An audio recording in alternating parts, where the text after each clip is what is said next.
সারাদিন শুধু কাজ আর কাজ, আর ভালো লাগে না। শ্বশুর বাড়িতেও কাজ আর বাবার বাড়িতে আসলেও শান্তি নেই, এখানেও কাজ আর কাজ। আর দেখো এখানে আমি ধান মেলতে চলে এসেছি, আর কত ধান দেখেছো।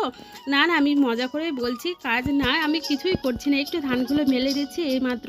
আর আমিও যদি বা এতগুলো মেলতে পারবো না, রোদ আর গরম লাগছে তার জন্য। আর দেখো এখন তো ধান কাটার সময়, তার জন্য প্রচুর ধান এই মাঠে, স্কুল মাঠে ভর্তি। আর মা এখানে ইয়ে করছে, তিরপলগুলো বিছাচ্ছে, আর মায়ের সঙ্গে সঙ্গে হাতে হাতে আমি একটু করে দিচ্ছি। আর দেখো আমি সব কাজ কমপ্লিট করে বিকেলে একটু বেরিয়ে পড়েছি একটা অন্নপ্রাশন বাড়ি যাবার। এখানে টোটোর জন্য কিন্তু দাঁড়িয়ে আছে, এই টোটোটা যাবে না, টোটোটাতে এমনি আমার বোন বসে আছে, আর টোটো আসলে কিন্তু চলে যাবো। এখানে মা বোন আর আমি রেডি হয়ে নিয়েছি, আর আমার মেয়ে তো থাকবেই।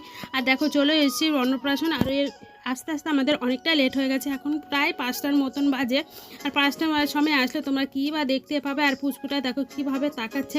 আর অন্নপ্রাশনটা যদিও ঘরোয়াভাবেই হচ্ছে, ওই জন্য আর কিছু দেখাতে পাচ্ছি না। চলো বন্ধুরা, ভিডিওটা কেমন লেগেছে অবশ্যই কমেন্ট করে জানিও। বা এটা